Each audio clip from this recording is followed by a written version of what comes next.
سورۃ الغاشیہ، بسم اللہ الرحمن الرحیم۔ هل اتاک حدیث الغاشیہ، کیا پہنچ چکی ہے تمہارے پاس اس ڈھانپ لینے والے کی خبر؟ وہ جب آئے گی قیامت ڈھانپ لے گی۔ وجوہ یومئذ خاشعہ، یہ مضمون دیکھیے سورہ قیامہ میں بھی آیا تھا۔ وجوہ یومئذ ناظرۃ الی ربہا ناظرہ ووجوہ یومئذ باسرۃ تظن ان یفعل بہا فاقرہ۔ پھر سورہ عبس میں آ چکا ہے، وجوہ یومئذ مسفرۃ ضاحکۃ مستبشرہ ووجوہ یومئذ علیہا غبرۃ ترہقہا قطرہ۔ یہاں دیکھیے وجوہ یومئذ خاشعہ، بہت سے چہرے اس دن ہوں گے ذلیل ہوئے دبے ہوئے جھکے ہوئے، عاملۃ ناصبہ، ایسے کہ جیسے بڑی کوئی مشقت جھیلی ہے، اس کا تکان کے اثرات ہے، ایگزاسٹڈ ہے۔ تصلیٰ نارا حامیہ، وہ داخل ہوں گے ایک تپتی ہوئی آگ میں، دہتی ہوئی آگ میں۔ تسقیٰ من عین آنیہ، انہیں پلایا جائے گا وہ پانی کے جو کھولتا ہوا ہوگا، ایک ایسا چشمہ جس کا پانی کھولتا ہوا ہوگا۔ لیس لہم طعام الا من ضریع، نہیں ہوگا ان کے لیے کھانے کے لیے غذا مگر جھاڑ کانٹوں والا، کانٹوں والی جھاڑیاں، یا وہ زقوم جس کا ذکر پہلے ہو چکا ہے۔ لا یسمن ولا یغنی من جوع، نہ تو وہ موٹا کرے اور نہ وہ بھوک ہی کو مٹائے۔ یعنی یہ کہ کھانے کے دو ہی فائدے ہوتے ہیں، آپ کے جسم کو تقویت حاصل ہو، یا یہ کہ کم سے کم بھوک کا احساس تو ختم ہو جائے، ان دونوں میں سے کوئی شے نہیں ہوگی۔ اب اس کے برعکس وجوہ یومئذ ناعمہ، بہت سے چہرے ہوں گے اس روز تر و تازہ، جیسے کہ ناز و نعم میں پلے ہوئے لوگ ہوتے ہیں ان کے چہرے۔ لسعیہا راضیہ، وہ اپنی سعی اور جو بھی انہوں نے دنیا میں محنت کی تھی اور اس کے جو بھی انہوں نے مشقت کی تھی، سار و قربانی کا معاملہ کیا تھا، اس کا جو نتیجہ ان کے سامنے آئے گا اس سے راضی ہوں گے۔ لسعیہا، یہ انہی کی کوشش تھی، محنت تھی، لیکن آج اللہ نے قبول فرما لی۔ اولئک کان سعیہم مشکورا، وہ لوگ ہوں گے کہ جن کی سعی جو ہے اللہ تعالیٰ کے ہاں مقبول ہو جائے گی تو وہ راضی ہوں گے۔ فی جنت عالیہ، ایک باغ میں جو بہت بلند ہوگا، اونچا۔ لا تسمع فیہا لاغیہ، اس میں وہ کوئی لغو بات بھی نہیں سنیں گے۔ کوئی لغو بات سننے سے بھی انسان کو کوفت ہوتی ہے، تو اور تو کوئی بات کیا جھوٹ سننا یا کوئی الزام، یہ تو اس کا سوال نہیں، لغو بات بھی نہیں سنیں گے۔ فیہا عین جاریہ، اس میں ایک چشمہ ہے جاری، چلتا ہوا بہتا ہوا۔ فیہا سرر مرفوعہ، اس میں اونچے تخت ہیں رفیع۔ واکواب موضوعہ، اور آب خورے ہیں، کپس ہیں، جام ہیں کہ جو رکھے ہوئے بڑے حساب سے، بڑی عمدگی سے چنے ہوئے۔ ونمارق مصفوفہ، اور قالین ہیں جو صف کے اندر بچھائے ہوئے ساتھ کے ساتھ لگا کر۔ وزرابی مبسوسہ، اور مخمل کے نہالچے ہیں جو ہر جگہ جگہ پھیلے ہوئے ہیں، تھوڑی دیر کے لیے ادھر جا کے بیٹھنا ہے تو وہاں بھی ہے۔ افلا ينظرون الى الابل كيف خلقت، یہ وہ آیات ہے قرآن کی کہ جس میں جو علامہ اقبال نے کہا ہے کہ آبزرویشن، دیکھو اور پھر نتیجے نکالو۔ یہ جو کلچر ہے یہ قرآن نے پیدا کیا ہے۔ توہمات، ایسے ہی بنائے ہوئے عقائد جن کے لیے کوئی سند نہیں، نہ عقل میں ہے اور نہ نقل میں ہے۔ یا تو وہی ہے، ریویلڈ نالج ہے جو اس میں ہے، عقل میں آئے یا نہ آئے وہ اللہ کی بات ہے، وہ ماننی ہے۔ لیکن اس کے بعد اس سے ماورا کوئی بات جو خلاف عقل ہے وہ نہیں مانیں گے۔ وہ پھر ہونی چاہیے ان السمع والبصر والفؤاد کل اولئک کان عنہ مسئولا، پھر اس سے ہے۔ تو اب دیکھو، افلا ينظرون الى الابل كيف خلقت، تو کیا یہ غور نہیں کرتے، دیکھتے نہیں ہیں کہ اونٹوں کو کیسے بنایا گیا ہے، ان کے جسم کی کتنی ہم آہنگی ہے ان کے ماحول کے ساتھ۔ پورے پورے ہفتے انہیں پانی نہ ملے لیکن وہ چلتے رہیں گے، کھانے کو نہ ملے چلتے رہیں گے۔ ان کے پاؤں ایسے بنائے کہ دھستے نہیں ہیں ریت کے اندر۔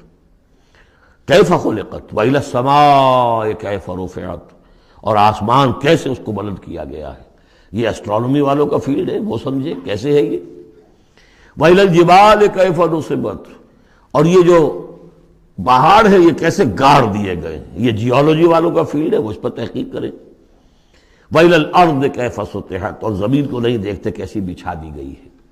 ویسے اس کا ایک خاص وہ سمجھ لیجئے پس منظر بھی ہے کہ کن چیزوں کی طرف، ویسے تو ہر کائنات کی ہر شے اللہ کی نشانی ہے۔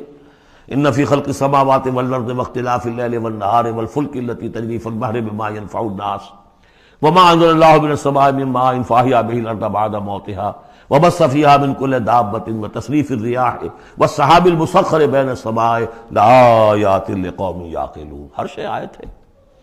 شیخ سعدی کہتے ہیں برگ درختان سبز در نظر ہوشیار ہر ورق دفترست از معرفت کردگار. یہ جو درخت ہیں ان کے جو پتے ہیں یہ ہرے ہرے پتے، جو دیکھنے والی آنکھ ہے اس کو تو یہ ہم میں سے ہر پتا ایک دفتر نظر آتا ہے معرفت کا، اللہ تعالیٰ کی معرفت کا.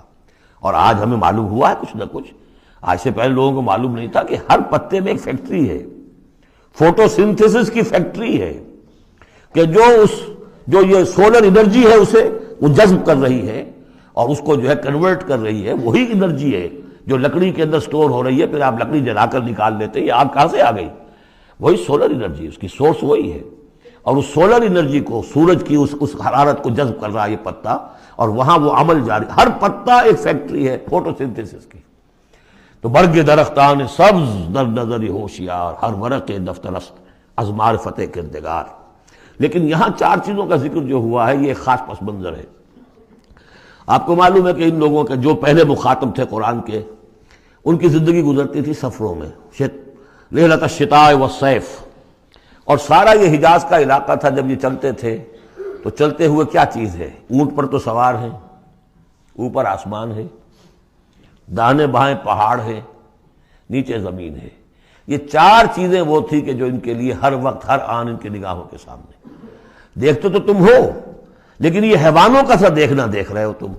یہ تو اونٹ نے بھی دیکھ لیا کہ اوپر آسمان ہے نیچے زمین ہے اور ادھر پہاڑ ہے ادھر پہاڑ ہے، یہ تو اس نے بھی دیکھ لیا. تم نے کیا دیکھا؟ دم چیز پیام شنیدی نہ شنیدی در خاک تو یک جلوہ آمیخت نہ دیدی. یہ سانس جو آ رہا ہے یہ پیام ہے، کوئی پیغام ہے اللہ کا. کبھی سنا ہے کہ نہیں سنا؟ اور تمہاری خاک کے اندر ایک جلوہ بھی ہے، جلوہ ربانی، روح ملکوتی بھی ہے. کبھی دیکھا ہے اس کو؟ دیدن دیگر آموز شنیدن دیگر آموز. یہ صرف حیوانوں کا سا دیکھنا اور حیوانوں کا سا سننا. اس سے ذرا آگے بڑھو، انسانوں کا سا دیکھنا، انسانوں کا سا سننا سیکھو. تو یہ ہے وہ کہ اب ان کو دیکھو، ان چیزوں کو آبزرو کرو، ان کی حکمتوں کو دیکھو، ان کو انویسٹیگیٹ کرو. اس میں قوانین فطرت جو ہیں، قوانین طبعی ہیں، ان کا انکشاف ہوگا. یہ ساری چیزیں تمہارے لیے مسخر کر دی گئی ہیں، تم ان کو ماسٹر کرو، ان کو اپنے استعمال کرو، ایکسپلائٹ کرو. یہ سارا کام تمہارے لیے ہے. تمہیں خلافت دی گئی ہے زمین کی، پوری دنیا تمہارے لیے بنائی گئی ہے. خلق لکم ما فی الارض جمیعا، تمہارے لیے بنائی گئی. لیکن یہ کہ اس میں توہمات ہو جائیں تو پھر ظاہر بات ہے کہ وہ علم کا راستہ رک جائے گا. افلا ينظرون الى الابل كيف خلقت والى السماء كيف رفعت والى الجبال كيف نصبت والى الارض كيف سطحت فذكر انما انت مذکر. تو اے نبی آپ نصیحت کرتے رہیے، تذکیر کرتے رہیے، ان کو بتاتے اور سکھاتے رہیے، یاد دہانی کرتے رہیے.